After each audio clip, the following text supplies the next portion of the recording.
Bismillahirrahmanirrahim. Elhamdülillahi Rabbil alemin. Ve salatu ve selamu ala Resulina Muhammedin ve ala alihi ve ashabihi ecma'in. So today we said we are going to discuss the epistemology of mana harfi. What kind of epistemology can be used? I will try to explain that inshallah.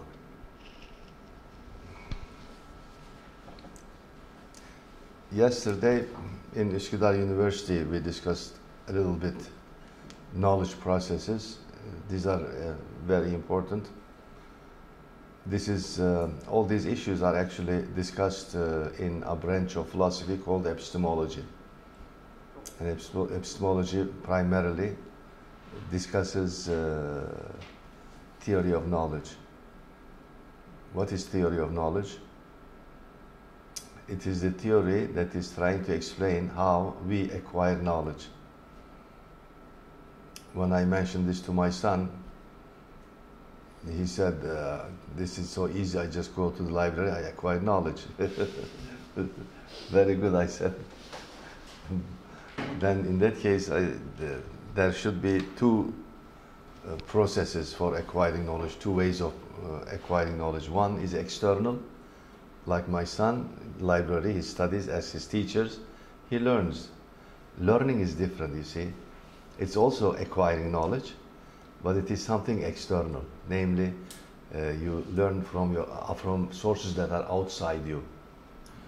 But now your question, when you are trying to learn, reading the books in the library, asking your teachers, they tell you something, and then what kind of processes are going on in your body, in your mind, brain, and faculties of knowledge. So that means there is another internal process. So two processes, one external, one internal. There is a discipline that is discussing the external processes also, but it's not called epistemology, it's called education. So then you go to school of education to learn that. But we are not concerned with that. But however, these two are intimately connected, of course. Someone who finishes education, they become teachers, right? So that means if a teacher knows epistemology, alaykum salam, he can teach much better. So that's why you need epistemology actually. You can learn much better. Not only that, but you can also learn a lot easier, in faster, and you know what to do also when you have problems. So now we are going to discuss that. So that means, in other words, from the outside, now we are going to inside our mind and body to see which faculties or organs are involved when we are acquiring knowledge. Now, this, acquisition of knowledge takes place as a process, and that's what I call it, knowledge process. Usually, again, these are the, just simple tools I developed when I was teaching philosophers that they don't talk about epistemology in this way. But in any way, I think if you talk about the process, theory of knowledge, epistemology in this way, it's easier to solve the problem also. So I try to develop this theory. This process takes place, when all the faculties involved function according to their nature, okay, according to their mahiyya, in other words. Now, you know that in our body, we said there are systems, right? The organs that perform a common function, they work together. And then as a whole, they make up a system. For instance, any organ that works for the purpose of digestion is part of the digestive system. And I think, let me see, I counted, but I forgot. I believe it was just 5 organs they make up the digestive system.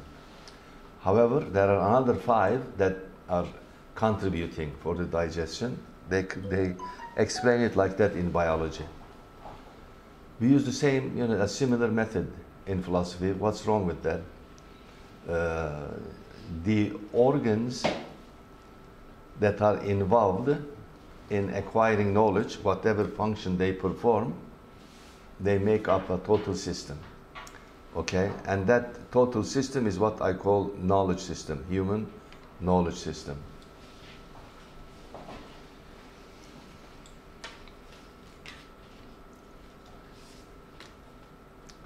Now, you remember I said the organs that are involved in knowledge acquisition.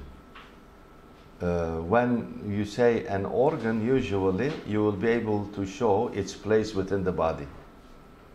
The eye is an organ, and I can show where it is. But when I say intellect, where is it? You cannot show a place. Usually we show our head, but where is it in the head? The eye is also in the head, and I can show its place. So it's not solved. Because of this, we don't call it an organ, we call it faculty. Okay? Now, one more thing that, this is general. Every single philosopher from any civilization, tradition, whatever, they accept this. I don't see any exceptions. They may interpret differently. That is something else. Someone, a materialist, will accept a faculty, but he'll say, well, it's not like that. It's not something non-physical. It is still physical. It's just a name that we use for it when we explain it. So they take the intellect and faculty of intellect. It's just a name. It doesn't exist. It is within the brain and whatever hormones and things. I don't know how they explain it, but this is the way the materialists will. But they still accept that there is something that we call mind or intellect, whatever. Okay. So there is one group of philosophers. They claim that we have a higher and very subtle faculties, which also contribute for the process of knowledge, and they are different, they differ from the rest of the philosophers. So this is not universal. Everyone doesn't accept this. Usually Muslim philosophers, they claim that there are even, besides mind, imagination, intuition, will, there are some faculties which are finer, very fine. As you know, if something is fine, you cannot feel it so easily. Now there is air, you can feel the air, but it is fine. It is finer than, it's not coarse like these material things. But there are things that are even finer than the air, and you might need higher, working instruments to perceive that they actually exist. But with our faculties, we cannot feel them. So this is something like that. These faculties in Arabic, as you know, in Arabic, quwwa is used for faculty. Because quwwa means power, actually. In English, power is also used. Both are used. Because it's a power.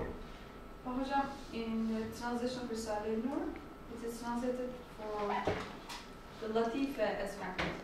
No. Now, you see, just be patient. I'm going to explain that. So, this, mind, intellect, imagination, such faculties are called quwwa in Arabic, quwwatul aql, and so on. But those higher faculties that are subtle faculties, they are called lataif. In plural, latifa in singular. Everyone does not have this faculty. Like qalb is a latifa. Normally, Muslim epistemologists will not use the term quwwa for qalb. Although they might use it, but not very rare. It's rare. Usually they use latifa. because it is finer than the intellect. It's not easy to detect its existence. You need to develop it with special, practices and so on. But there are even higher faculties than the qalb. There is also ruh, spirit. And then another higher is sirr. A higher one, sirru sirr. And Ustaz Nursi says he was able to discover a lot finer than sirru sirr, but he has hard time to give a name for it. He can detect it, feel it, but he cannot name it. Latife-i Rabbaniye. Latife-i Rabbaniye refers to qalb actually. That is why, because it's a divine gift, in other words. And there are ahadith concerning this. Our Prophet ﷺ, remember, once he said that don't give the love of the world into your heart, because the heart is created as a home for God, because that's where the tajalli comes. When you are doing dua and so on, the manifestation is to the heart, not to the body. And this is spiritual heart, not the physical one. Because of its function, because of the similarity of its function to the physical heart, it's called heart. Otherwise, it doesn't refer to the physical heart, but probably it has some relationship also. Like we say, intellect is in the brain, we show like that, and then when we say qalb, usually, it's possible that it accepted the physical heart as its seat also. Wallahu a'lam, we don't know. Recently, I saw a video. I think somewhere in the U.S., whether it was Princeton University, one of those universities that involve this kind of studies, neuroscience things, and they say that they discovered that the heart is not just an organ that is pumping the blood, and they have discovered that it has capabilities of working independently of the brain. Yeah, I heard this also. You heard that also. So this a new discovery, which means it doesn't get orders all the time from the brain. As you know, the brain controls the whole body within the nervous. Probably it has that kind of a relationship with the brain, but we don't know. Anyway, I had to give you this explanation concerning the faculties that are involved in acquiring of knowledge. Now, all these things, they work together. They cannot work independently. Sometimes we think that our eye is working independently of the body. It is not. It depends on the ear. Ear depends on the eye. They both depend on the nose. All of them depend on the brain, the nervous system. They depend on the hand. So it is. They work in unity, and because of this, the whole body makes up a system. The complete system, made up of all these subsystems. So this knowledge process, now we are not going to, when we study, we are human beings. We can never study something as a whole. We have to break it up into pieces, because, we are limited beings, so we have to study piece by piece, then later on we can bring them together. So as a result, when I explained yesterday also, probably you noticed, in Üsküdar University, we break up the process into just one single process, as if it is just one thing, and then explain that, and on the basis of that, later on, we combine all of them together. So I use this animation. I can't remember if I used this yesterday or not. Yeah, we used it. We use this one also. So this is the beginning, right? That's where the process begins. Where is the beginning? It depends. If it's a concrete object, then it starts at the senses. But if it's not a concrete object, then it will start at a place where that object is perceived directly.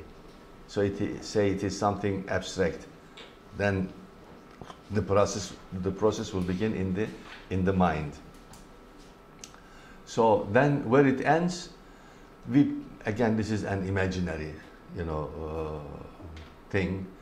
We think that, okay, now we have acquired knowledge concerning that object, and now completely we know that that's where it ends. Okay, which is never possible, of course, because we can never run out knowledge. That's impossible.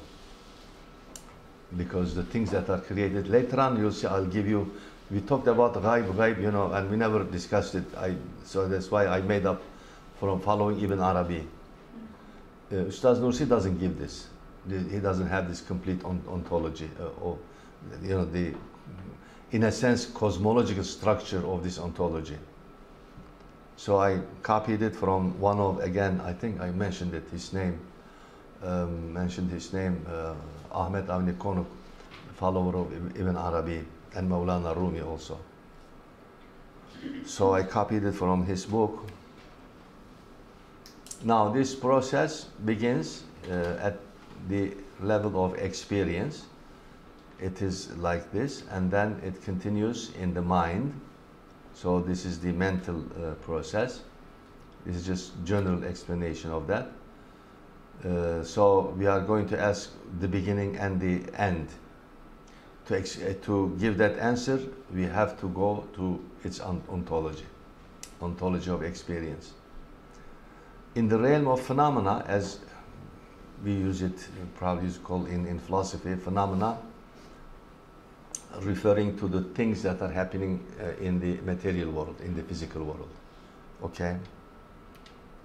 Again, the beginning is at the level of shahada, meaning the physical world, right?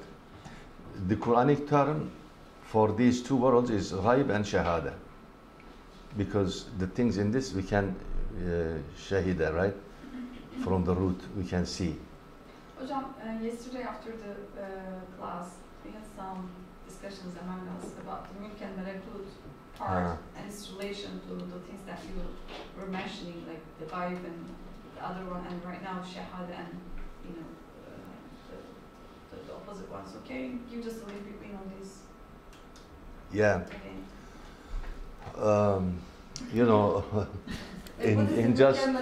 in just 2 days of classes, I cannot explain this, because that is ontology actually. It's not epistemology.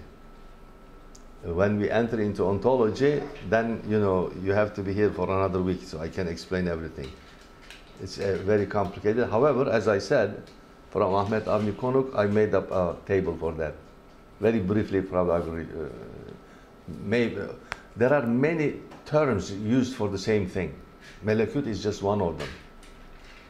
So what are you exactly referring to, Hocam, in this realm? Mulk and Malakut relationship? It's something like this.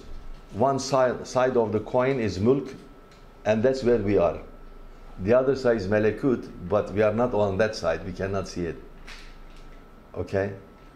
In order to see it, there are signs that are put on this side, and we try to read them. So we can see, not in the physical sense.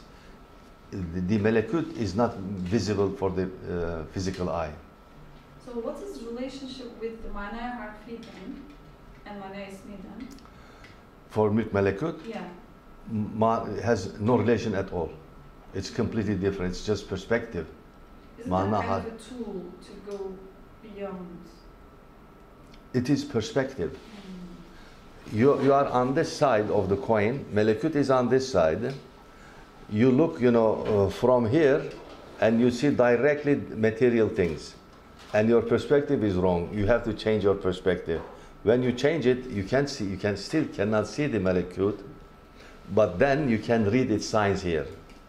So Mana Harfi is that one, which enables you to read those, meanings of those signs. Otherwise, it doesn't show you Malakut. It's just a perspective. And that is why usually, it is better to say Mana Harfi perspective, not method. It's not a method. You cannot use it in sciences. It's something mental framework. It is in your mind. It's not, method that you can apply. So this, you have to be very careful. I don't know, is that clear? So that is why what I am doing here again, from the mana harfi perspective, what kind of epistemology are we supposed to use? It's that epistemology. So it is itself, has nothing to do with mana harfi. But you cannot develop it unless you look from that perspective. So what kind of a perspective is it? To understand, you have to learn this epistemology. So that is why.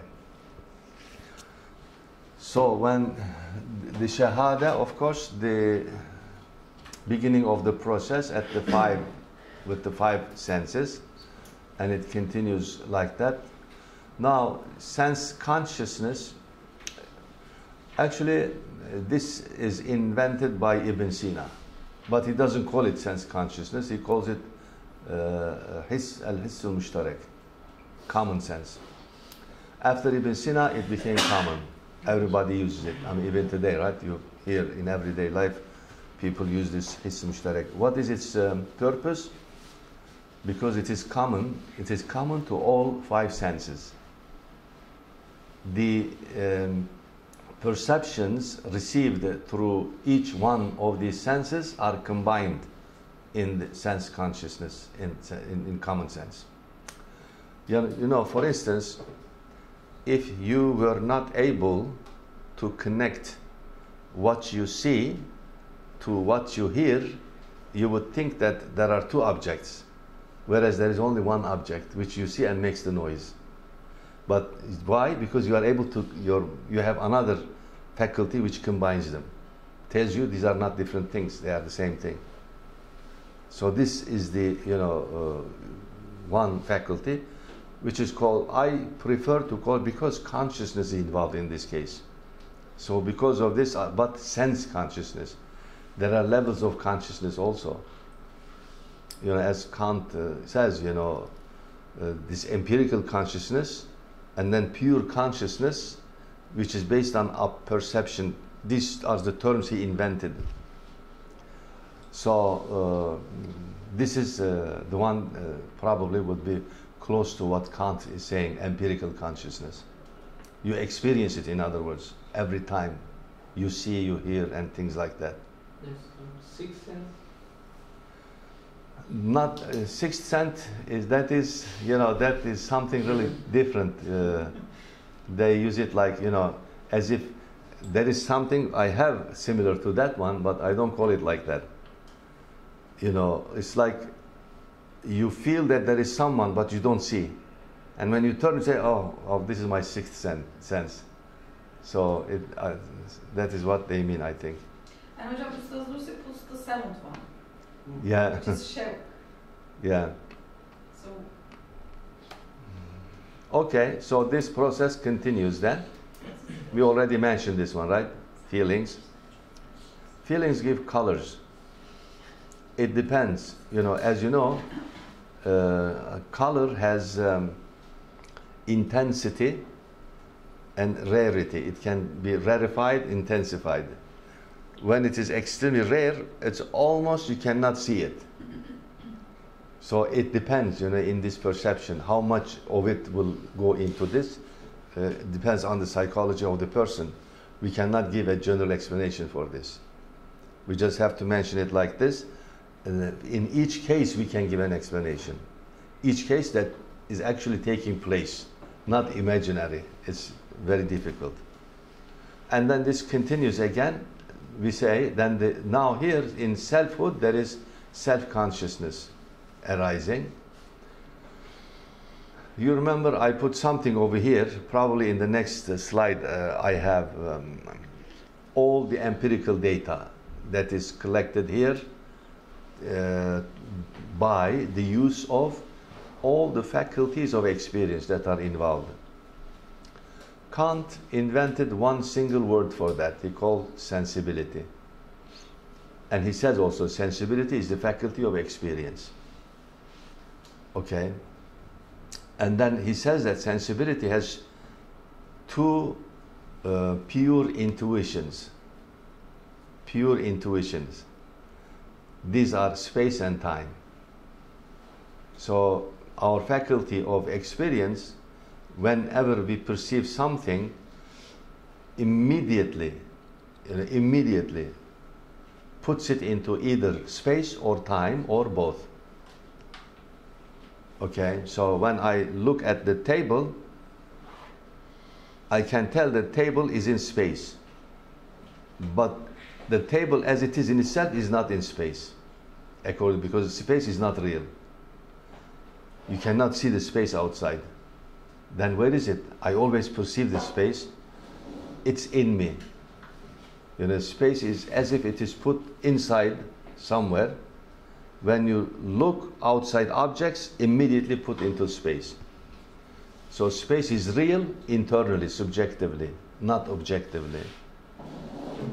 And time is internally, you know, objective. That is again within me, because I see the chair as I see it, you know, now, a bit later, 1 second later, 1 second later, tomorrow, and so on.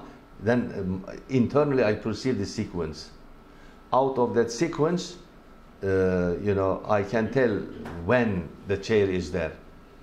But you see, this, you know, sequence is possible because I have the pure form of intuition, which is called time. So this is Kant, you know.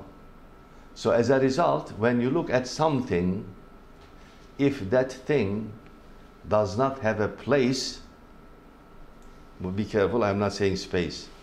Place is real. If it is not in a place, I cannot put it into space. If you cannot put it in space, you cannot perceive it. It's impossible. So that which is not in space and time cannot be known. It's impossible. And God is neither in space nor in time. Then therefore we cannot know him.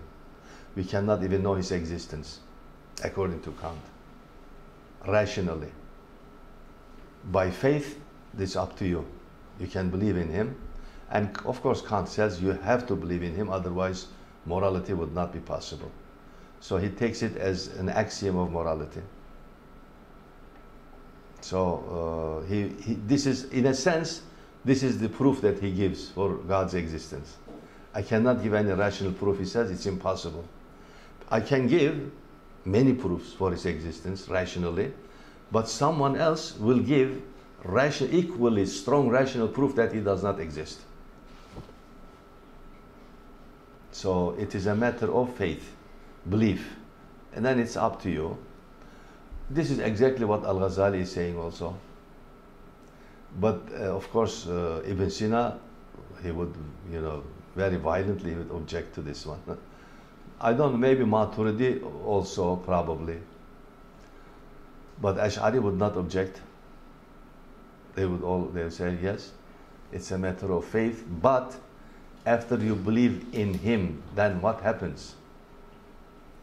Hocam, Üstad Mustafa says this, the last one. Belief is the qayyum of the things. The iman, first they believe, and then all the other proofs are becoming meaningful. Yeah. In a way, right? Right, yeah. So what's his exact position here? After you believe, then you start a life in accordance with that belief. And therefore you try,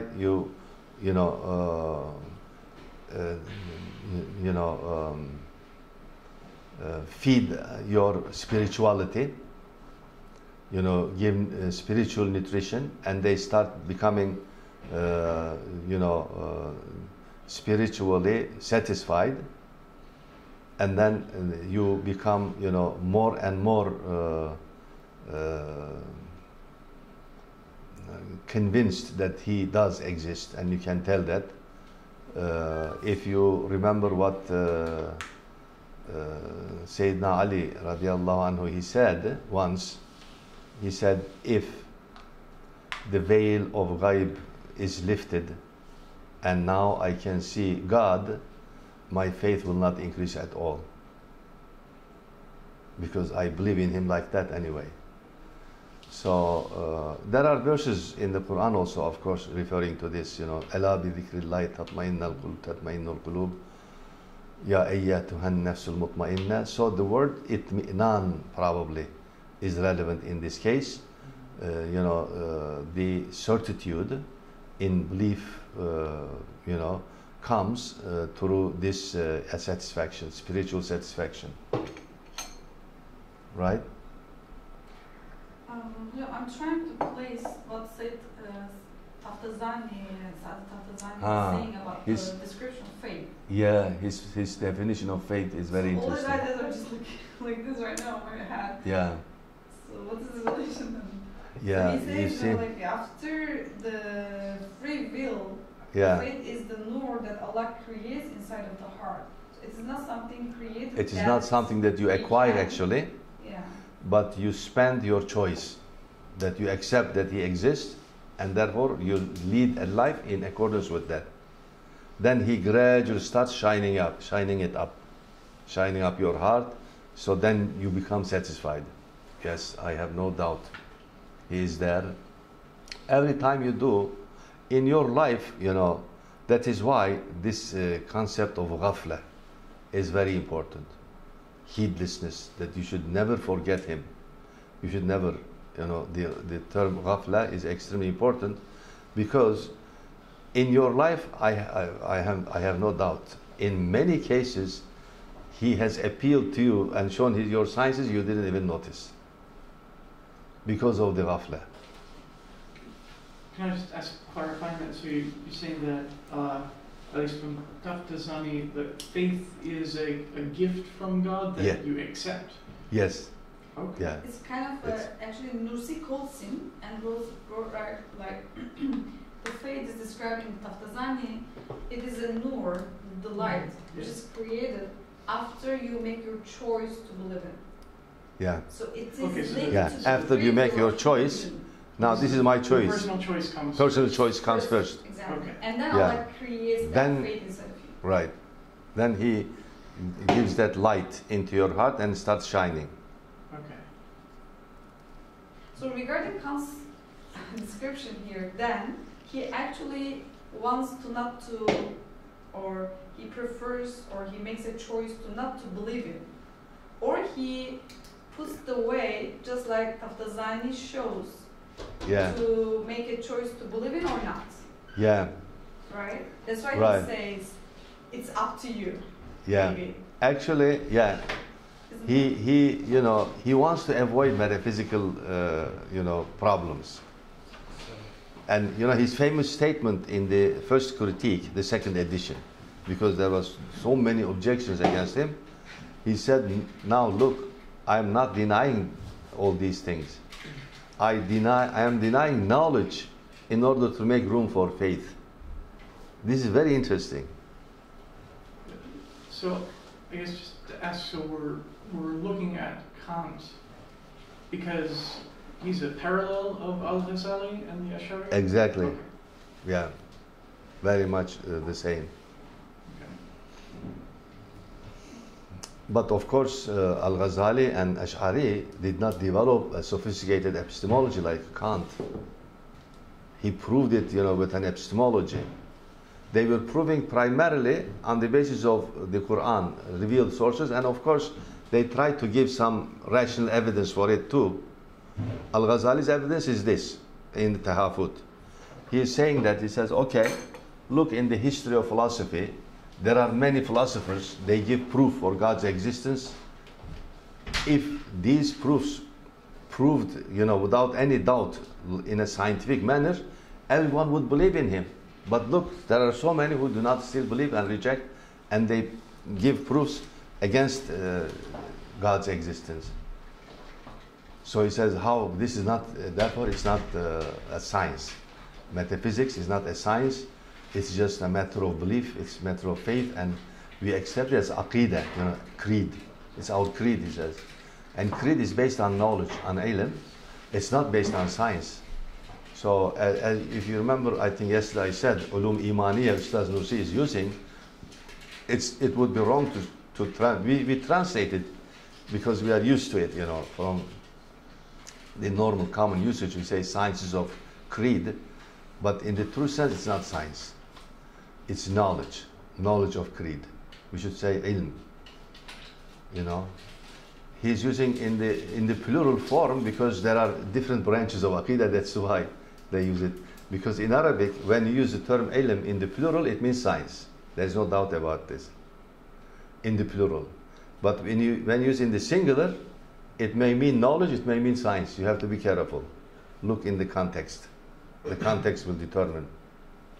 Okay, so this is the thing. So now the mental process starts, right? This is finished, the experience part. Very briefly, of course, we explained. So all the data now in the mind, and then we said there is a faculty, which yesterday I explained this, I think, at Üsküdar, do you remember? Converts all the experience, empirical data to, transforms or changes them into mental entities. Mental entities. In early Islamic thought, this was called ma'na or ma'ani. So especially by the Mu'tazilites. But later Islamic philosophy, gradually it's changed. Still they use it, like we say ma'neviyat, right? It's so in that sense it is things that are not material anymore.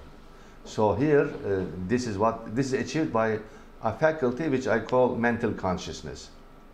Now again, after that, immediately imagination enters into the picture and then converts them into concepts, and then the mind begins to it's thinking, and then the process ends at the end.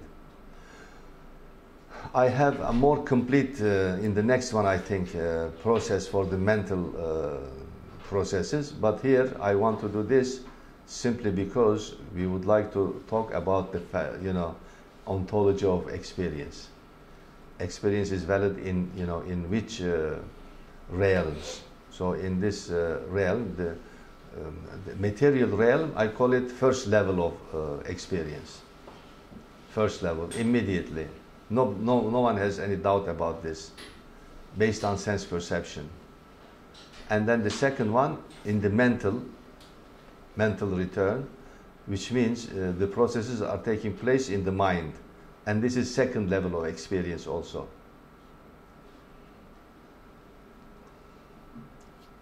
I'm sorry, I have to go fast. I cannot explain these. Just you can think on your own, see what you can do, all of these things. Because the third one is more difficult. The realm of emotions, this is the third level, the higher level of experience. It can take place at two planes. The first one, the first stage, the in-between realm, okay? And then the second, these are higher experiential region of the ghaib, when it goes into that realm. But how do we perceive these things? This with the special faculties of experience. Now, if you notice here, when I showed the process, I did not put these in their proper place. Now you put it over there. You see that that's where they should be actually.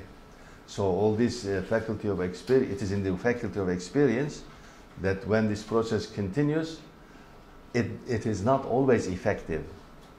Because when you are concerned with something material, it's not in the ghaib, but it has its ghaib aspect also. That's where mana hati comes into the picture again, the malakut. So would revelation be in the special faculties of experience or in the ontology of experience? Yeah, it will be in the special faculties. Okay. Yeah, as a guide. As a guide for them. So you have revelation as a guide when you return to experience. Right, right. In other experiences, you don't need. You don't need, but in this, you have to, because they don't work. They can make mistakes also. As we said, these are called lataif. Lataif or latifa, qalb, referring to ruh and sir. And sirru, sir, and so on. It goes like that, right? The secretive faculties. So Vijdan is also in this case effective. It is primarily an emotion.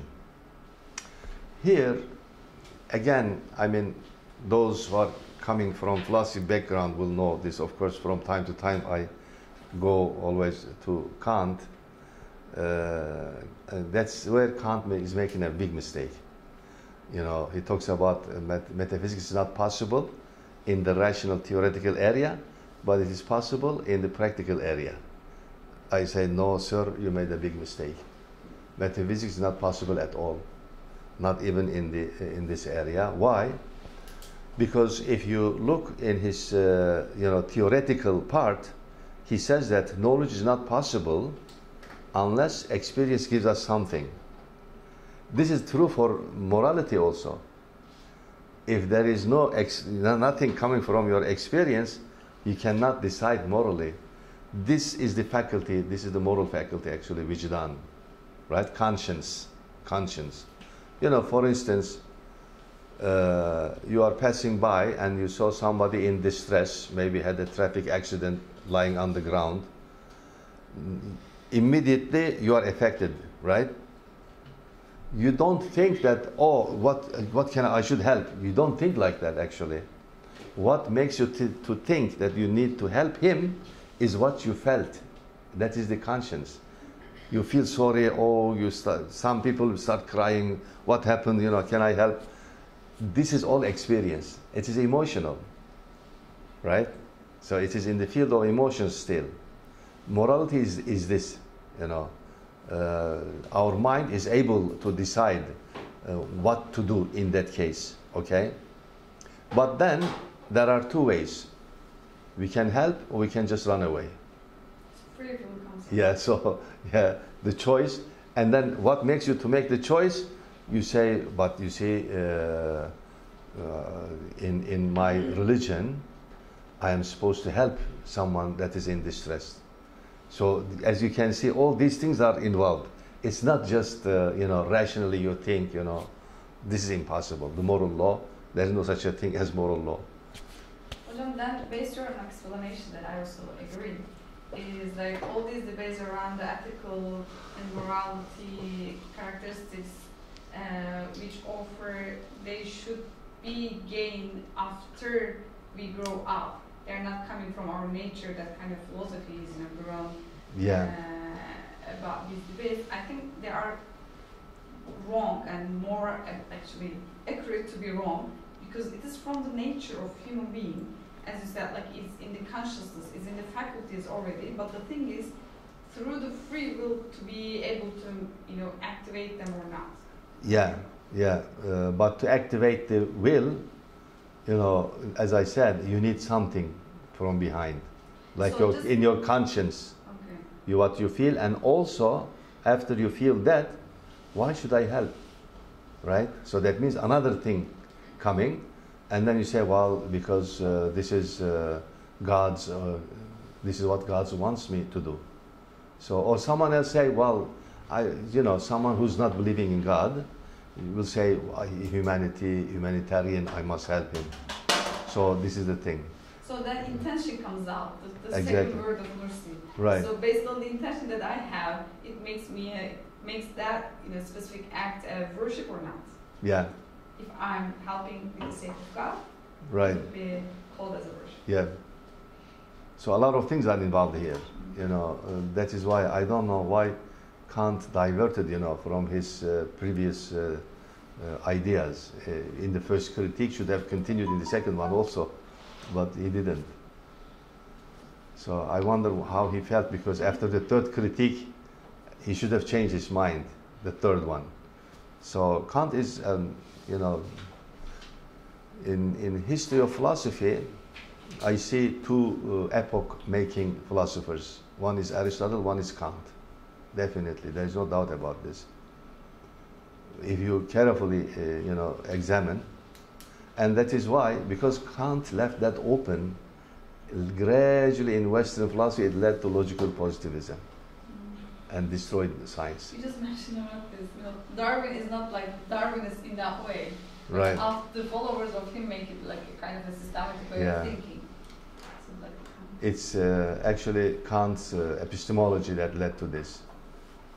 It's a great epistemology, it's not wrong, but the emphasis went on the wrong place. As a result, gradually, the later developments maybe helped it also, you know, Auguste Comte bringing all these explanations and evolutionary biology and so on and so forth. Wrong interpretations, no wrong perspectives. I mean, look at this. Yeah. Today, science has become, you know, a major instrument of unbelief. Whereas, according to Ustaz Nursi, it is the major instrument of belief, actually. If you look from the Mana perspective. So these are the levels that I try to explain here. Okay. So it will give you, you know, first level of experience, sensory experience, a bit detailed explanation here. Example, this is the way we perceive color, hardness, you know, softness, weight, and etc. And second level experience, emotion, love, hate, fear, anxiety, all these are involved. And the third one, spiritual experiences. Okay, the spiritual ones. You see, because they go level by level. The third level is very difficult to develop. Some people have just a glimpse of it. Some people don't have it at all, completely. And I think the Quran refers to this as خَتَمَ اللَّهُ عَلَى قُلُوبِهِمْ وَعَلَى أَبْصَارِهِمْ. This is referring to that. So, sealed. Their heart is sealed. It's impossible. No matter how much you explain, they will never be able to understand spiritual realities. It's impossible. So that's why the Quran warns everyone. Be careful. Don't fall into this situation. Otherwise you will lose. We are created as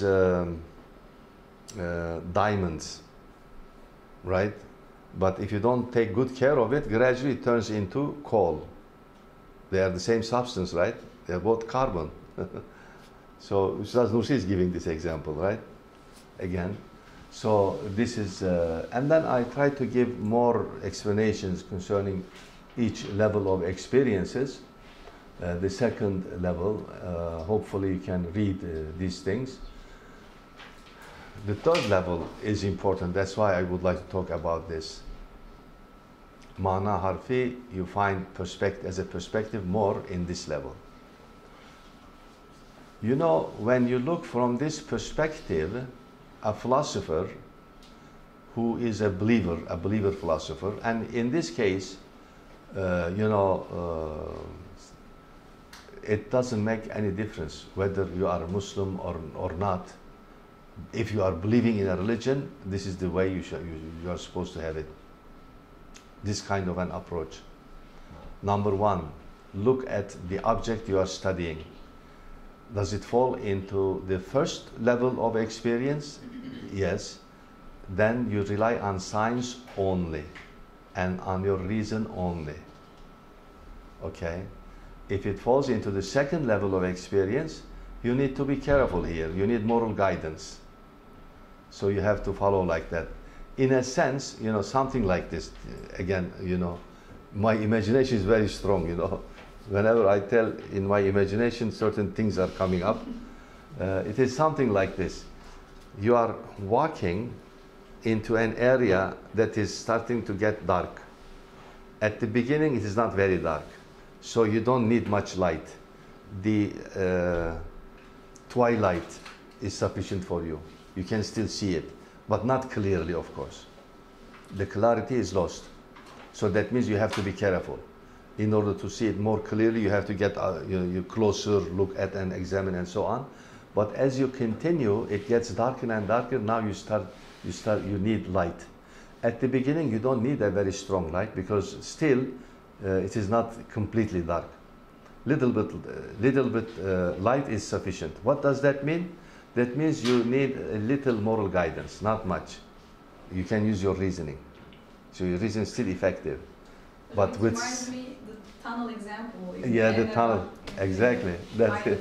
Yes. That's a very good one. If you have time, send it. They should read that analogy. You know, like Plato's analogies. Ustaz gives a lot of analogies. These are called, in our tradition, called temthil. So Plato comes from this tradition actually. You know, the analogies that he is using are great. So then, when you continue, it is completely dark. You cannot see anything. Now, here, you need only one light, not your reason. Your reason cannot show you. Our reason is light in sciences. It's not light in Aqidah. In Creed, it is not light at all. It needs light. When it has light, it comprehends. It can see. Now I understand, you say, Alhamdulillah. As Ustaz says, right? Now, Alhamdulillah, I have seen. I have seen the reality, the truth, because it's all enlightened, everything.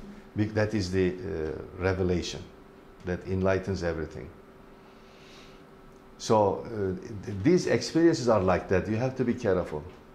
In philosophy, if you are studying subjects concerning God and how his attributes, his creation and so on, don't rely on your head. Don't do philosophy.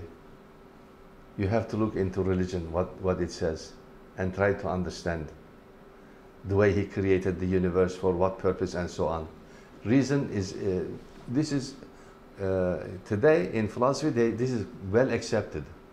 But what they don't accept, they say, we don't accept religion either. Science can tell us.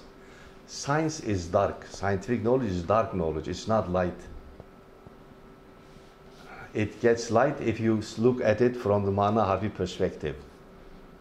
Otherwise, it doesn't enlighten. It enlightens only in the material world. Its light is sufficient for that. It can tell us how a tree grows, you know, how stars and galaxies, they turn around, and it can tell us. This is good. But it cannot tell us why, and you know, why is it like that? What is the purpose of it, and so on. The science cannot explain that. Of course, scientists say, I don't need that. Why should I, you know, I'm not concerned, you know. I don't care why it is created. It's meaningless to ask. Philosophers say it is meaningless to ask such questions. You know what Ustaz Nursi says? He says, how can it be meaningless? It concerns your eternal life in the hereafter. Don't you think of this as even as a possibility? You know, again, Imam Ali, right, one time he tried to explain this to, I think it was a Jewish person. He was explaining. He explained so much and so much, still he denied. He said, I don't. And finally, at the end, this famous, I think this is called Pascal's wager proof, right? He said, okay, we both live in this world, right? Yes. We both will die? Yes. After we die, what if there is life after that? What will happen to either, both of us? Think of that possibility. He said, I will be loser. He said, what, I won't be loser? Plus eternal life. It's not like life in this world. So why shouldn't I take this possibility? I'm trying to find how one understands and accepts revelation from the sort of Kantian Ash'ari perspective. I'm thinking of Nursi and the parable, the story of the two men going into the palace. Yeah. And so there, like, because we're talking about the Mani Harfi lets us see the signs. It lets us see things, the universe as a sign that God wants to communicate to us. So is it that when we see the signs in the universe, we think this is clearly communicating something to me, and then can we say there must be something capable, so there must be a cause of the universe that is also capable of communicating to us? Okay. Exactly. Okay. So I guess something at least that is some kind of personal. Yeah, right. But not God. Yeah. It is, You know, they say, although reason is not capable of giving us knowledge of that reality, but it is capable of confirming that reality when it is told to it. And that's what the revelation says. So once the reason accepts it, then heart takes over. So reason always comes first. I mean mind, in rationality, in other words. Otherwise, you know, someone may come and tell you completely irrational things, saying that this is religion I want to defend. I mean, it doesn't mean that, okay, let me accept this. You cannot say that. You have to use your reason also. So it's not completely irrational in that sense. But if the reason just by itself, no, I don't need anything, I will look for it and I'll try to find myself. Because I know how the universe functions and so on and so forth.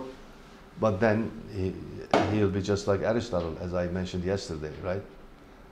The reason maybe can find the cause of the universe. Actually, Aristotle, what he calls God, the word, you know, in Greek word, right? Theo, is actually cause of the universe. It's not God. So there is a cause, and this cause must be one, only one. Yeah. So this is it. But when he started explaining it, what is that cause? Well, he said pure thought. And it can not comprehend anything other than itself. Therefore, it doesn't know that we exist. So isn't that, Hocam, very related to the modern neo-philosophy and, you know, combining with neo-philosophy and religion? Kind of God is energy and God is thought and God is just the thing that we cannot know. You know, they are actually giving all the names and adjectives of Allah to that specific energy. Yeah. They don't call it as God. Right. Yeah. So they believe in God in one sense, but in reality they don't believe in it because they are not saying He is Allah. Isn't that? Probably. It is similar, names are different. They use different scientific names, and that's all. So, to give an evidence for this, you know, again, when we talk about these things, you know, we are not developing these rationally. We derive them from the Quran. You cannot derive rationally. But what we do, you know, the terminology used in the Quran, we try to convert into philosophical terms so that people will understand what they mean. So these spiritual faculties definitely mentioned, and all these perceptions are based on our spirit, which comes from the verse, as you can see here. This verse is repeated, I believe, 2 or 3 times in the Quran in different contexts.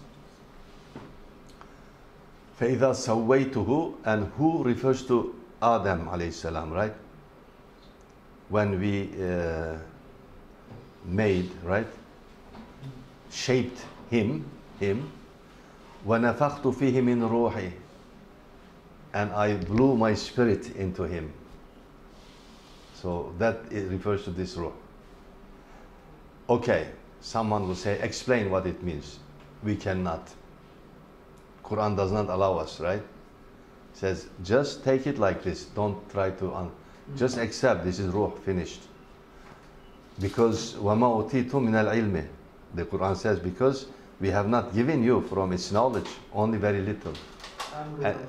Yeah, Amr Rabbi. Yeah, that's it. That is the knowledge it gave us.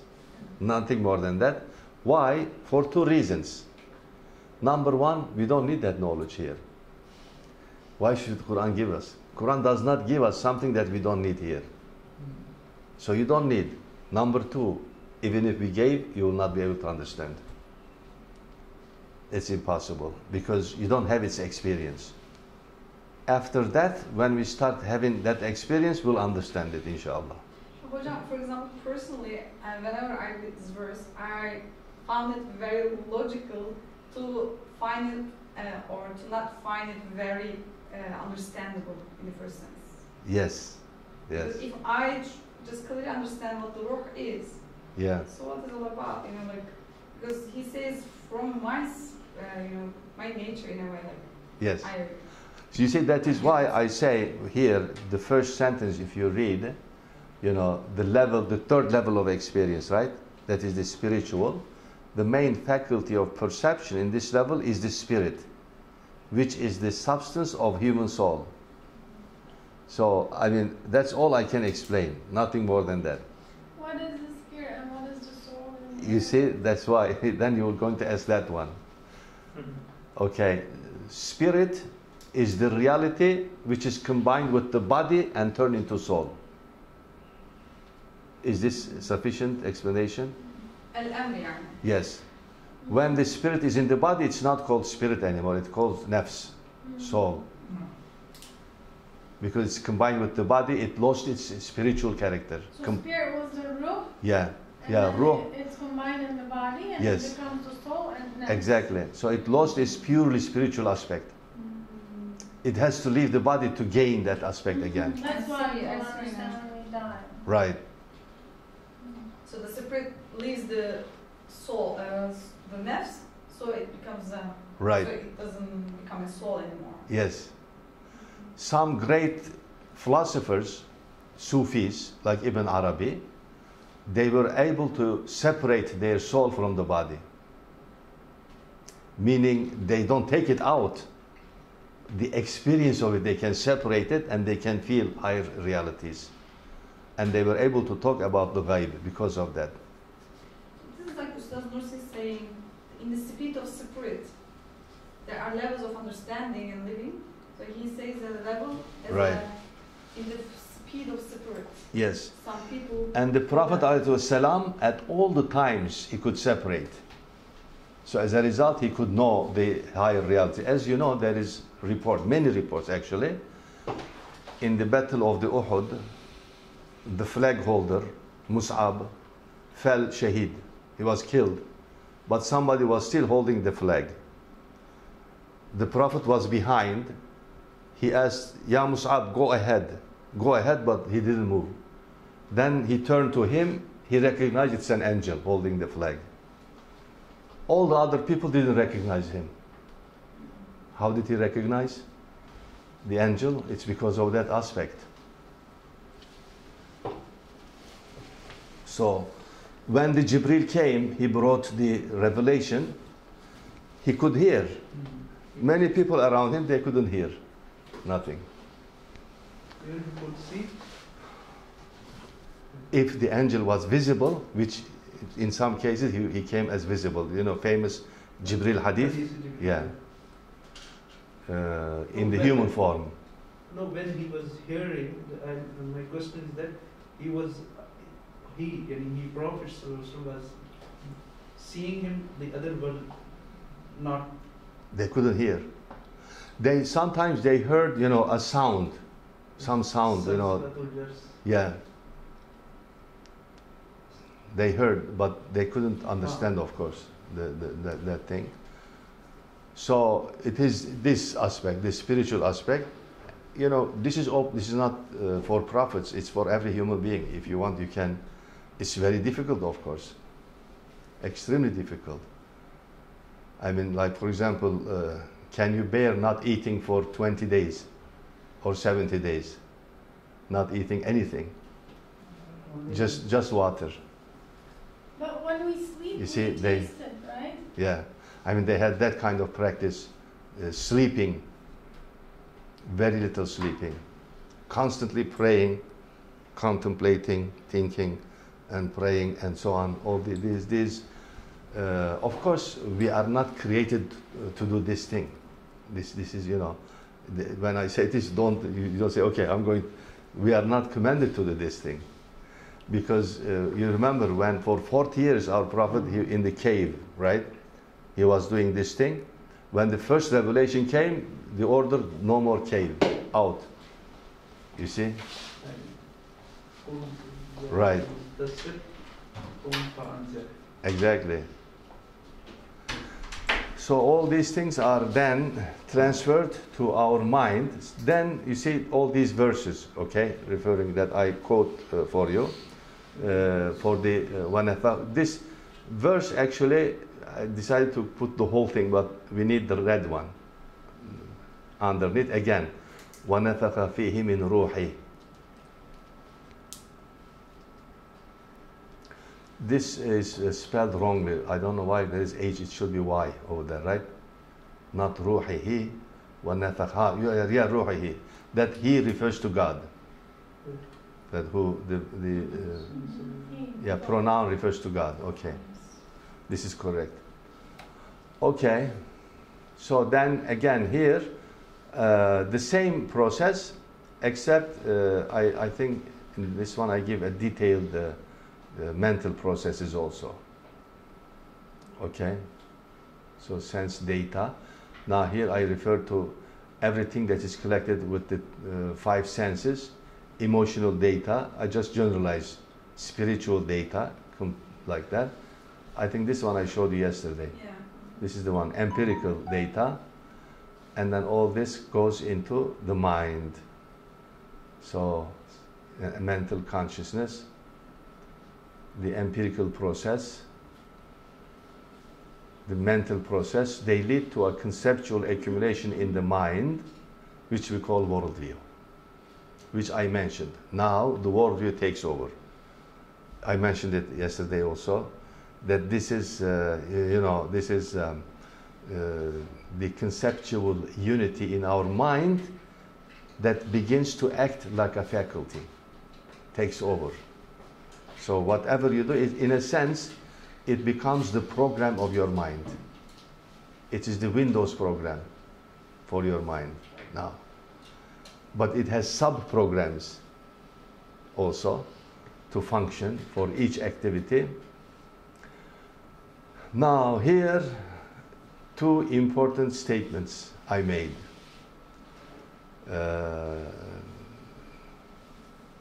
Ruh alemi manaya müteveccihtir, the translation of that. The soul is oriented towards the world of spirituality. Always. The body is directed towards this physical world in which we live. So therefore, you cannot carry your body into the other one. This tells us that if our orientation is towards the material body, the soul will weaken in its operation towards the spiritual realities. So that's why you have to be careful. Burada Ustad has a very significant statement, if you remember. Beden ruh namına kavileşirse ruh zayıflar, right? When the body becomes, it strengthens itself, it's against the soul. So it weakens the soul, in other words.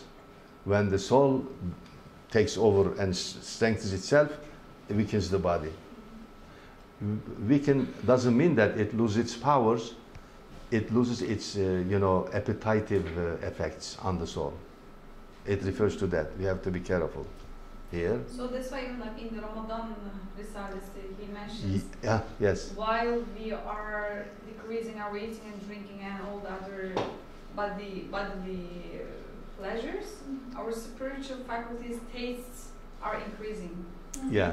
So you say, while the stomach's pleasure is decreasing, Yes. the taste of ruh and heart and other faculties are increasing in Ramadan. And every Muslim felt this. And also your senses become sharper. Sharper, exactly. This is known medically. It is medically known. Because Ibn Sina says in his autobiography, he says when he wanted to solve a philosophical issue, he wouldn't eat, he would start fasting. He would start fasting and he wouldn't eat for days, for even days, until he finished that problem. Because his mind becomes sharper that way. Why afternoon sessions I become more sleepy? Because you eat, right, after lunch. So if you don't eat, you will think much better. And your spiritual faculties start becoming stronger. You see, that is why in Tasawwuf, the Sufis, just one date a day, a little bit water, that's it. They don't eat anything. Meat, never. They never eat meat. They are vegetarian. Only once a year they eat.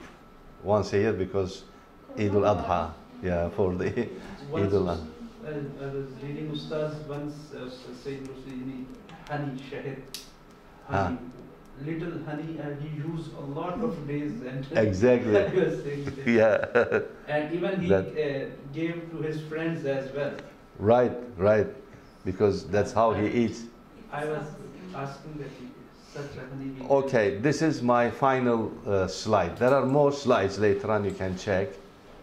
But this is what I wanted to explain you, the ontological realms, which I copied, as I said, from Ahmet Avni Konuk. There is an excellent study, only one as far as I know in English available. Tahir Uluç yazsan, you can find it, you should send it to everybody. I would really recommend you to read it, although it's very difficult. Uluç from Konya Necmettin Erbakan University, İlahiyat Fakültesi. He has excellent books actually, many books in Turkish, unfortunately. Only this article, he translated the sections that I am going to discuss today into English. At the beginning, he gives a very good summary of it. Ahmet Avni Konuk, by the way, is a great philosopher. As far as I am concerned, one of the greatest philosophers of later times. This is completely unknown in the world. He is probably, as important as Hegel. The only thing, Hegel, of course, almost, disregards religion. Although when everybody looks into his philosophical system, you can tell it's a parallel to religion, but he doesn't do it like that. But Ahmet Avni Konuk, he doesn't care for that. So he's following Ibn Arabi. He's a Sufi. Combines Ibn Arabi and Mevlana Rumi, Mevlana Jalaluddin Rumi. Ahmet Avni Konuk and his philosophy. Yes. The reflection of the Wahdat al-Wujud doctrine, the oneness of being in the modern Turkish thought, Ahmet Avni Konuk and his philosophy. Please send it to everybody. It's an excellent article. Very good English also. Okay, here you can see this is the line that separates our world from the ghaib. But how does this happen? This happens through creation actually. According to Ibn Arabi, creation is not like Ibn Sina and their followers. They defended, taking it from Plotinus through an emanation. But it happens through theophanies. This is William Chittick's translation. In the past, we used to use the term manifestation, tejalli. Tajalliyat, theophanies. I don't really know what it means. Do you know what it means? Theophany. Theophanies. An appearance of God. Appearances. Very good. Yeah. So that's why probably he prefers that. Because that's what really he means, Ibn Arabi. That's what he means. Theophanies. Because manifestation, you become manifest. Tadahur in Arabic, right? Zahir. Now, what he says, it affected me quite a lot, God is at the highest level of existence. I mean, we think like that. Don't think of this in terms of space and time. But that is the only way we can explain it. You have to use, sometimes, let me tell you something, see if you agree with me or not. When we try to describe God, they say, oh, you are being anthropomorphic. Anthropomorphism is allowed. We don't think, but it is only, let's see, وَلِلَّهِ مَثَلُ الْأَعْلَى, right? This is famous saying in our tradition.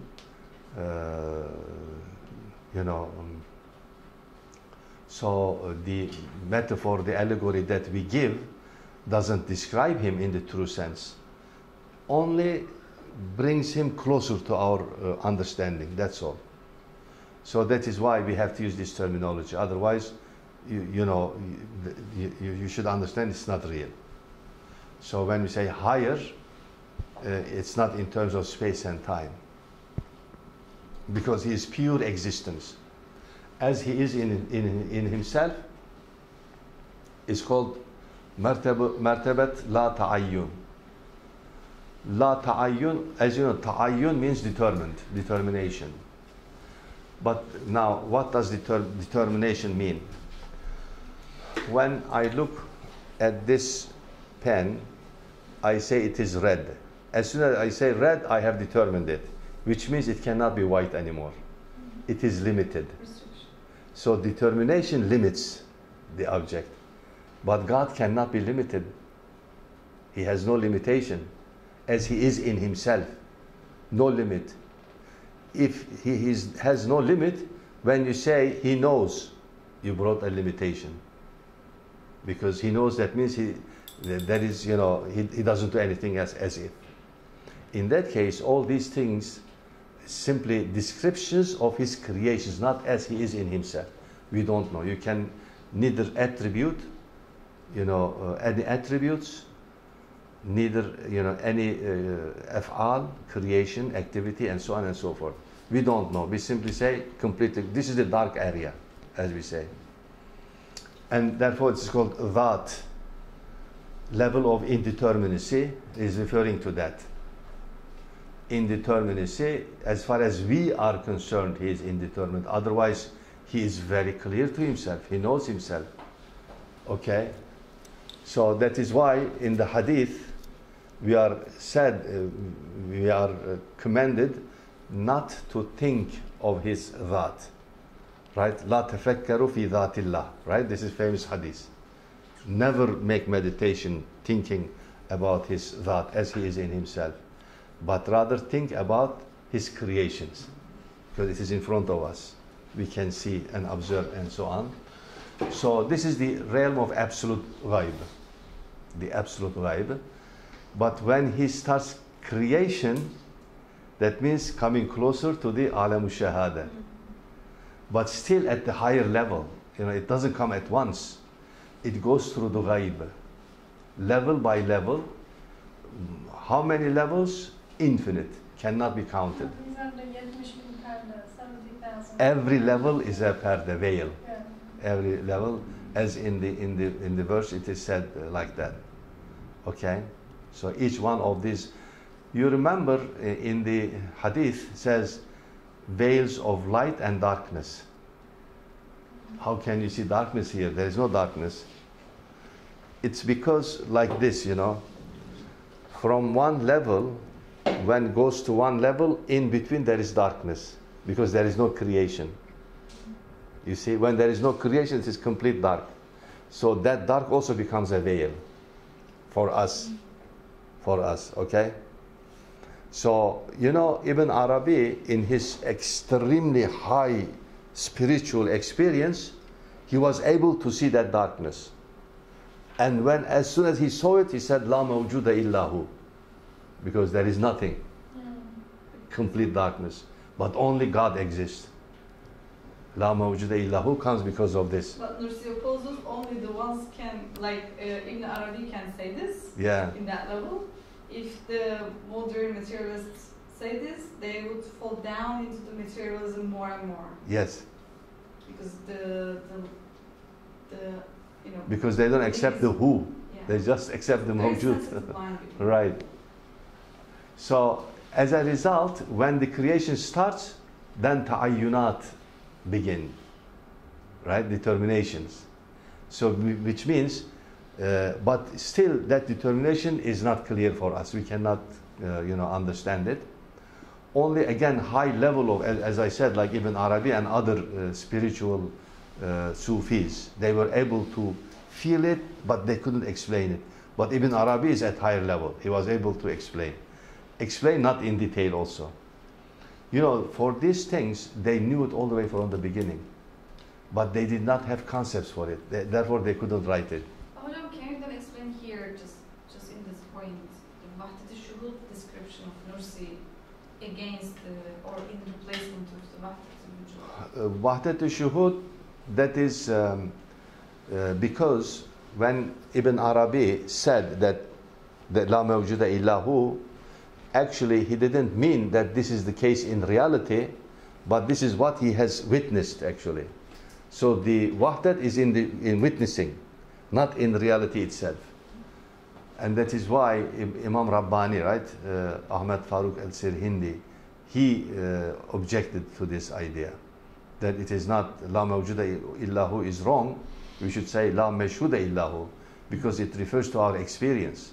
It doesn't refer to the reality itself. Anyway, I mean, this will take more time, the discussion, because Ustaz doesn't accept either one. He rejects both of them. So then the first thing that appears is ta'ayyun awwal. No, I don't understand. Doesn't he accept wahdat al-shuhud? No, he doesn't. But he says it should be said. He said it is the problem of wahdat al-wujud a little bit. No, What? for shuhud, he says rather than everything is God, it should be said everything is the manifestation of God, wahdat al-shuhud. Manifestation, not shuhud. Shuhud is witnessing what you experience. Yeah, because if I am not mistaken, he says just as wahdat al-wujud is wrong, wahdat al-shuhud is also wrong. In the same way, it is the problem, but doesn't solve it completely. Well, anyway, so I say this whole complete area from here to here, all these levels, the in-between area, وَمَا بَيْنَهُمَا, referring to that in the verse, in the Quran, right? So ta'ayyun awwal, the first manifestation, he says that when we call God, when we say Allah, it actually refers to ta'ayyun awwal. This is the level of uluhiyyah, divinity, level of uluhiyyah. As far as the first martaba is concerned, you cannot call him God, Allah. You cannot say no name. He has no name at that level. Because naming is a limitation. So is this God as revealed in creation and as creation relates to God? Yes. Okay. Right. But not the divine. Right. Right. Okay. So in the ta'ayyun awwal, the asma, sifat and af'al are in a sense distributed within himself. But still there is no creation. External creation. It is in the ghaib. We cannot explain it any more than this. In the third level, that is the ta'ayyun thani, second determination, his ilm opens up, his knowledge. And his knowledge is, immense, no limit. All the realities of things are in his knowledge, all those realities. But you see, when you say open up, this opening is not external. And therefore, the realities are the ones that are created here in this world. And therefore, those realities are called ayan thabita, fixed entities. I think William Chittick again changed the translation, but I forgot. He's using a different translation here. Ayan thabita. You probably heard in our tradition we always use this term. Ayan thabita. I found it, hocam, yes.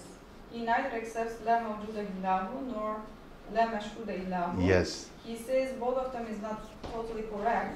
Right. But just like the Sahaba looks at the things, it should be looked Exactly. As the manifestation of Ismail Husna on the mirrors of the universe. Yeah. And he calls it Jadde-i Kubra. It's the Jadde-i Kubra of Right. the Salafi. Right. We have 2 more minutes, but very fast I will tell you. Then comes Alam Arwah. That's where the spirits are created. Okay? Alam Arwah. Then all these Arwah and the realities, fixed entities, turn into symbols, symbolic existence in Alamul Mithal. This Alamul Mithal is the passage from Ghaib to Shahada, to our reality, because it is our neighbor. Many people can enter this world, alam shahada, alam al-mithal. Especially in dreams, everyone enters this. In dreams, because it is symbolic, okay? But it is external also, but not material. It is externalized. Here until here, there is no externalization. External existence is here in alam al-mithal, but non-material. When it gets matter, it falls into this, and the material world. The highest reality is insan kamil. And here takes turn, going upwards, the movement. It turns like that. So as you can see, this spiritual ghaib. This, you see, I had another, I didn't put it. I had another, actually, animation to show that, you know, you remember I said, you know, ghaib and shahada, when you consider like this, from this you move this way, from this you move this way. It depends, you know, how much. When it is closer to us, you know, at this level, some of it we can experience it. It is easy. But as you go higher in levels, it becomes more difficult. You have to develop your spiritual capabilities to perceive them. Ibn Arabi did. After studying for 10 years only, I am able to understand a little bit. And Ahmet Avni Konuk says, no exception, every single day after the subuh prayer, you know, the morning prayer, he wouldn't sleep and he would study his book for 15 years. After 15 years, he said realities began opening, so he wrote his commentary, famous commentary on Fusus al-Hikam. So he was able to explain some of these, but he still said, sorry, I can explain only this much, not more than that. But Hocam, does Nursi say this is much more actually easier with the methodology of Risale-i Nur, which shows on every single mirror the way to go into Asma al-Husna, to have a link with the Creator, than the Tasawwuf way in the past? Exactly, but also I can give this example. You know, when I started reading the Risale-i Nur for a good understanding, I mean, I spent the whole year studying in a village with Ustaz Muhammad Sadiq, one of the Arabic. She said I am his student. The person who translated all of them into Arabic. You know, using the classical Arabic. You know, Ihsan Qasimi, his translation is not classical Arabic. It is modern Arabic. Yeah, he doesn't use the classical. Right. So he's using the classical Arabic ilmi, you know, ilmi Arabiya. So Muhammad Sadiq Doğru. He, for whole year, 9 months I studied before I started going to Ilahiyat. And then that year I entered Ilahiyat, and so that is, suppose it is 1970, some of the things, I read many times, of course, after him in Ankara with Ustaz's student Bayram Yüksel in Ankara. Another 4 years with him. And then many of the things I was able to understand after I received my PhD. It took 20 years. A lot of times I was objecting. I said, no, Ustaz, this is wrong. And later on, when I studied philosophy, oh, now I understand he was saying the correct one. So, I mean, it takes time. Yeah, sure. This spiritual things. The only thing, don't give up. And just because you don't understand, don't give up. You should be very stubborn. Okay, I will try, because of your stubbornness, you get the gift, the blessing. So the blessing comes from God. So it is a divine blessing, actually. So inshallah, if you read, you know, you will benefit. This is what I try to get, you know, from those books, as well as from many others, of course, in Islamic tradition. So inshallah, you will get it also. Thank you very much.